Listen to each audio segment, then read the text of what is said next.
Well, hello there, ladies and gents. Great to see you again. Welcome back to Advance Your Wealth with Homer Smith. Ryan Ruff here, your moderator. Of course, I got Homer standing by. We'll be joined by him in just a moment. But we also have a wonderful guest that's going to be joining us on the podcast today. We're super excited about it, and we're really piggybacking off of our last episode where we talked about this concept of retirement. I throw that in air quotes, kind of being a little facetious. There's a lot of definitions and meanings to this idea of retirement, or rather what comes after you exit your business or you sell your business.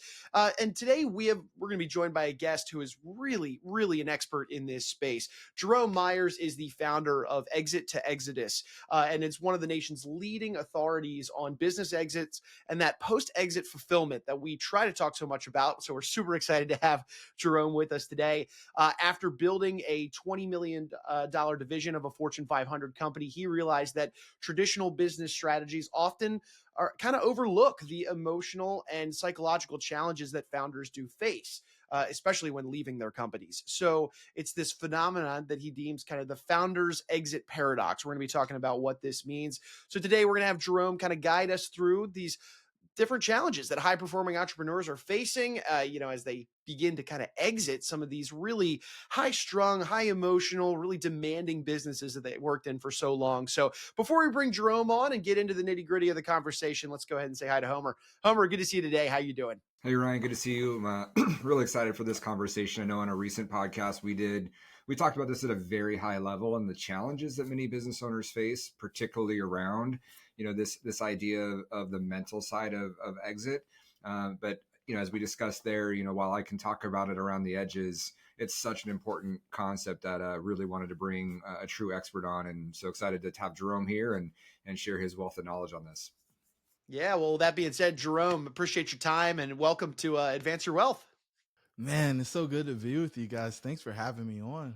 Yeah. We're so happy for you to be here. So I'm just going to jump right in. Again, with the limited time we have, I want to get as much out of you as we can. So as Ryan mentioned in the intro, and you talk a lot about this idea of the founder's exit paradox. What is it? Why do so many business owners struggle with it? And particularly after selling their company? Yeah, I think the reason why so many owners struggle with it is because they get blindsided by it. When you get to the end, it's part of the reason why we call it a paradox. You get your liquidity event, you become work optional. And so you've got more of things than you've ever had. You've got more money than you've ever had. You got more time than you've ever had. And if you didn't have a plan for what was going to happen post exit, you also have a bigger void than you've ever had because you gave up your purpose and a lot of your identity when you exited the business. I will never forget leaving a business conference and reading a Harvard Business Review article that said something along the lines of, "Congratulations, you sold your business, prepare to be depressed." Yeah. And when I went to look for other resources on, well, how do you get over it? I didn't find any. And that was kind of what sent us on this journey to start creating content and sharing the message so that founders don't have to accept that is their fate once they exit a business. And why do you think so many business owners end up in that paradox? Like, what is it? Is it how busy they are? Is it just their personality? Like, why do they end up in that paradox so often? I think it is part of it being their personality. One of the things that we've found in our lab is that there are typically 5 scars of success, and this ties into the attachment styles that people have. And so I probably won't go through all 5. Let me just give you a few of them. So one of them is losing someone while they're young and someone that they love, and losing them means they died. And so that person permanently leaving their lives means that they, one, see how fleeting life is. And so when they attach to something, they attach pretty intently. And then 2, they want their life to matter. And so they're trying to create meaning in the stuff that they're doing. So if you think about the typical business owner, somebody who's had their business 15 to 30 years, they've poured so much of themselves into that business that the business is a part of them. That business is giving meaning to their life. And when you exit, that part of you goes away. It's very similar to that person that left, except this time you traded it for money. So if you think about it in that respect, you go back to that incident that you had, and a lot of people would identify this as being traumatic, where you lost somebody where you're young. You're like, well, did I do the right thing, or is there anything I can do to get that back? Wow. Um, Another one is only getting love when you achieve or accomplish something. And, you know, if you're an athlete, this is probably pretty common. For boys, it's very common. Girls, less so, because, you know, daddy's princess or mommy's princess is the thing that actually works. But for us guys, we got to do something in order for people to feel like they love us. And so the business typically is the mechanism for us to do something. We're solving a problem for somebody. And in solving that problem, they're saying nice things about us and typically giving us money. Well, when that goes away, we end up in the space of, well, am I good for anything? And this kind of leads to the other thing. I'll do 3 of the 5, which is suicidal ideation. And so in that suicidal ideation, it's like, well, I don't have any purpose. Like, that's really the only time that we've heard of people really going to that place where they're considering ending their life. And that is, well, I'm not good for anything. I'm not good at anything. Nobody values me. All of that is typically tied up in your ability to do something for other people. That happens when you're putting a ton of effort into something. And I think for most people, putting that ton of effort into something is directly tied to that business that they bet all the chips on. That's amazing. I imagine a lot of people watching this and just the 3 of the 5, I'm sure, are going to attach themselves or recognize, one of those 5. So right off the bat, I've already learned quite a bit. So, excited for what we're going to talk about even in the rest of this time, the time frame that we have. So, to help with, helping business owners deal with this, you've developed a framework. You call it the N.E.X.T framework to help founders transition successfully and deal with some of these issues. Walk us through that. What does that look like? Yeah. So next, and we got cute with it, right? So N is for nourish. E is for evaluate. X is for explore. You got to drop the E or make the E little and the X big. We want to be cute with it. And then T is for transcend. And so this 4-step process moves founders from a place of ignoring what their talents are and their transferable skills are. That's what you're doing when you're nourishing it, to a place where they're thriving in their next space. And so in the nourish phase, you take some time and reflect. You even celebrate some of the wins that you've had. Most founders, we find, they're just saying, okay, that's done. What's next? Instead of, ooh, this happened and that happened, kind of a postmortem, kind of really digging into what were the things that contributed to the success that we created here. And we want to get that out there because it allows the person to separate themselves from the business. If you don't nourish yourself independent of the business, you're going to end up in a place where you feel like all of you went with the business. For evaluate, or the E, we're looking at the different ways that you can impact or get meaning in your post-exit life, right?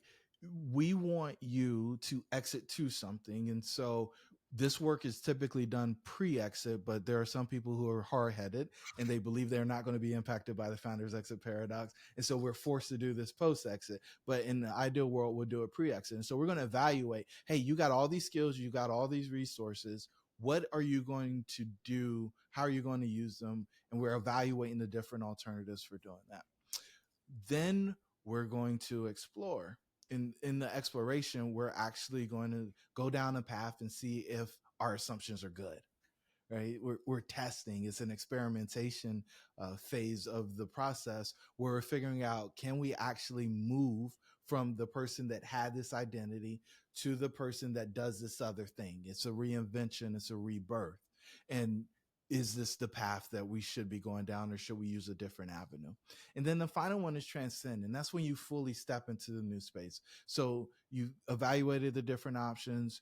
You've explored going the path and figured out which one is direct, or which one is going to probably be the most direct or likely to be successful alternative, and then going through that and fully stepping into it and throwing in the resources, throwing in the time, throwing in your energy so that you can actually get to that outcome and transcend and become that next level of self. Now that's sounds pretty amazing. And as we talked about actually on the previous podcast that we did on this topic, just how important some of these frameworks are and the amazing professionals like you that bring this to the table. Because I think with how it's interesting that business owners spend so much time planning for their business, right? Strategizing weekly, daily, monthly, quarterly, annually, putting these very complex strategic plans together for how they're going to grow and get success in their business.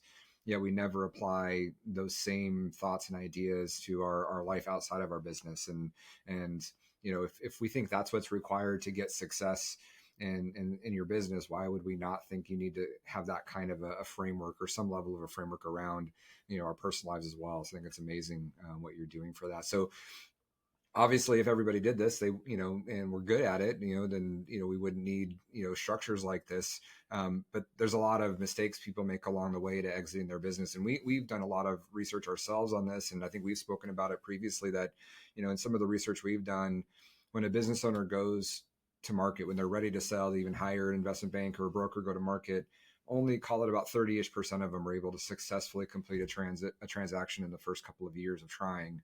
And then of those that make it, it's something only like about 20% of them are highly satisfied with the outcome and they maximize the sale.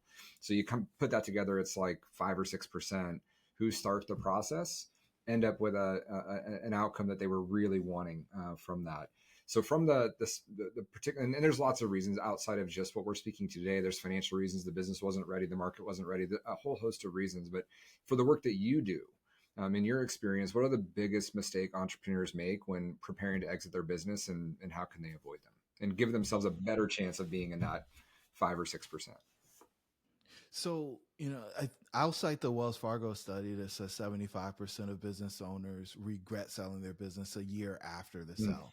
Well, why is it at a year that you measure it? It's because you've actually had the time to go through the phases of post exit, where it's the honeymoon phase and then you're exploring and so on and so forth. The main reason that they regret it, though, is because they didn't separate their identity from their business. Yeah. And so if you go from doing 40 hours or 50 hours or 100 hours every week in the business to zero, and you don't have anything to fill that void of time with, you're very quickly going to have to face some questions that you've been able to ignore because you've been busy.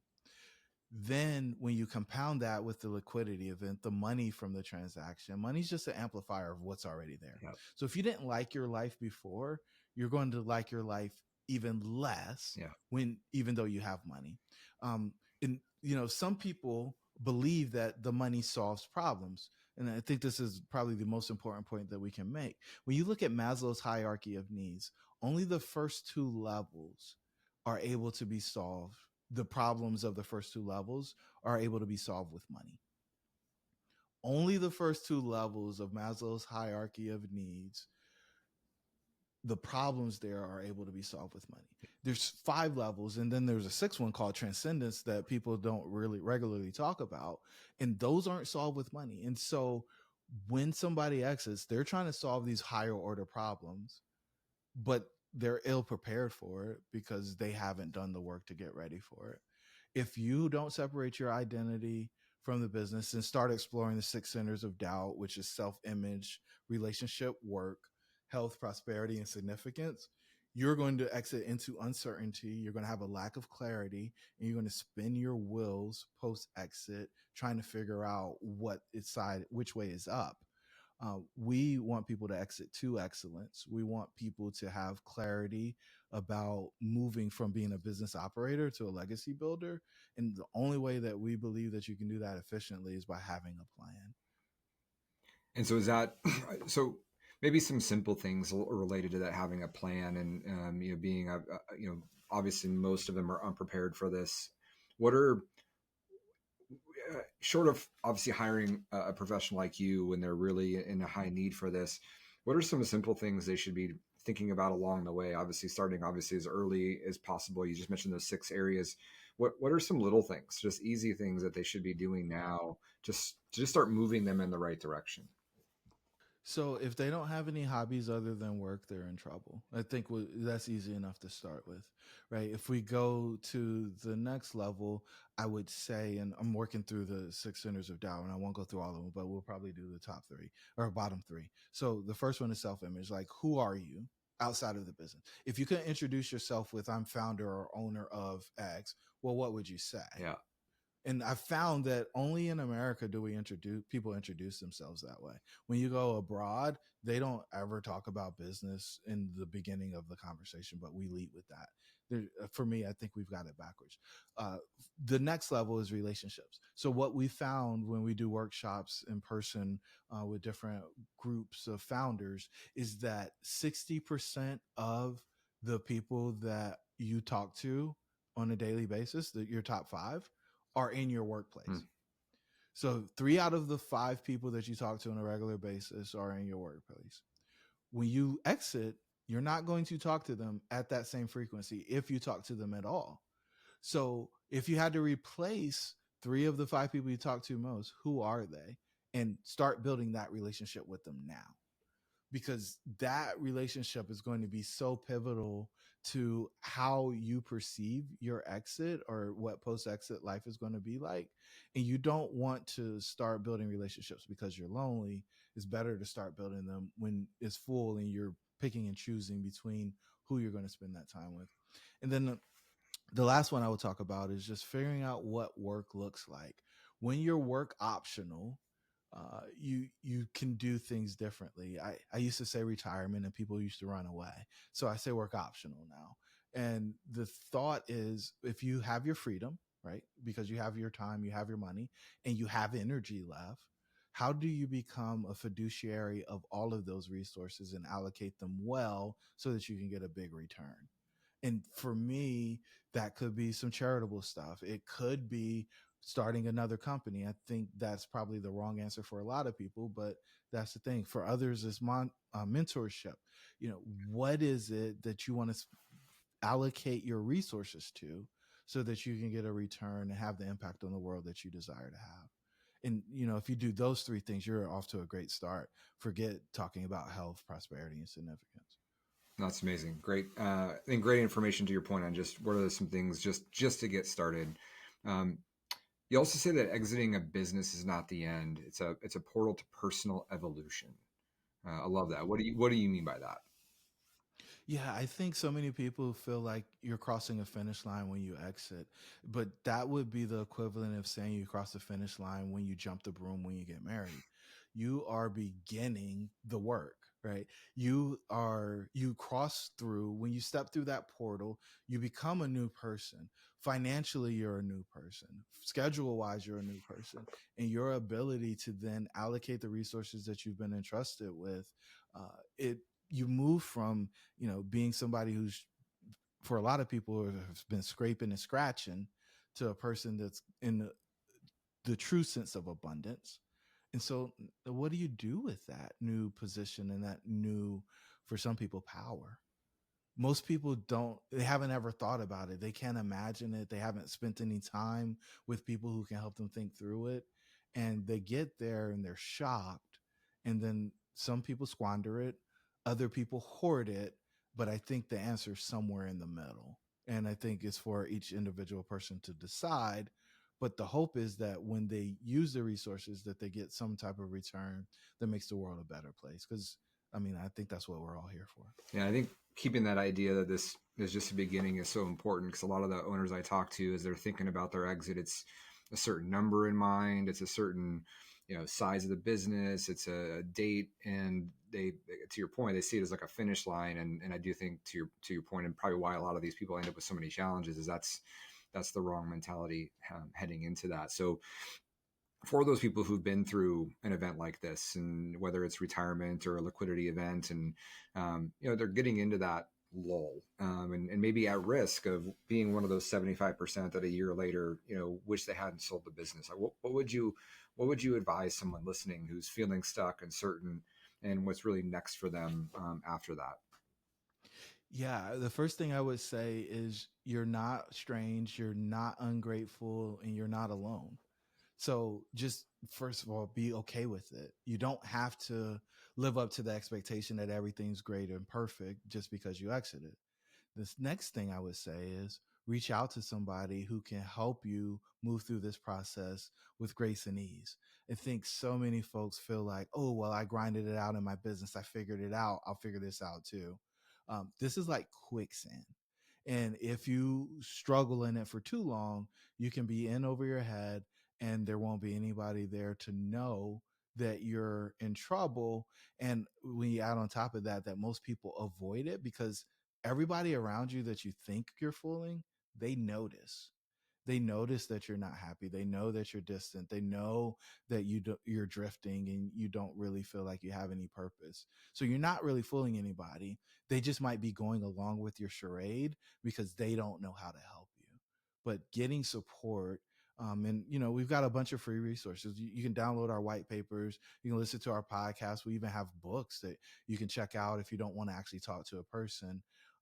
But we get very granular on what the exit experience is like and what to expect, just so that you don't get blindsided. But if nothing else, raise your hand, let people know that you're struggling, because we don't want you to go and get gobbled up by the quicksand.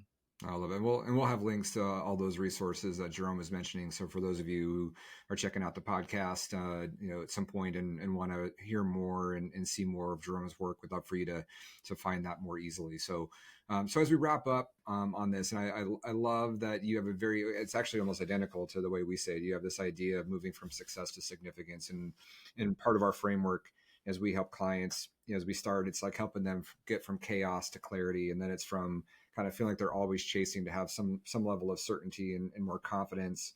And then ultimately it's going from a life of success to a life of significance. So I love that you have a similar framework to that. So what is, for you personally, to live a life of significance and not just success? What does that mean to you?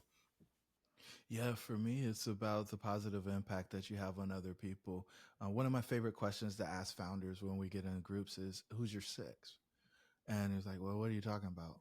Well, if you plan to be buried in a casket, there's typically six pallbearers. Who are the six people that are going to carry that casket for you? Most people don't have an answer to that question. They might have one or two. For the people that have six, the next question is, are there people who would fight for the ability to do that last honor for you? And it's my belief that if you're in service of enough people, you'll pack out a ceremony or homegoing ceremony or a celebration of life, but you also have people that want to do that last honor for you. And a line wrapped around the building of, if I could just do this one thing to try to repay what this person has done for me, that's for me a true illustration of what significance is. Wow. Don't know that we've had a more powerful response to a final question of an interview, but Jerome, that was powerful to me, and I'm in my mind as you're going through it, I'm thinking about it myself. So appreciate that. I appreciate you and taking some time out of your busy day to come visit with me on the podcast. And just us to wrap it up, I'm gonna turn it back over to Ryan to take us out. But Jerome, thank you so much for joining us today. This was awesome, guys. Thank you for having me. No, absolutely, Jerome.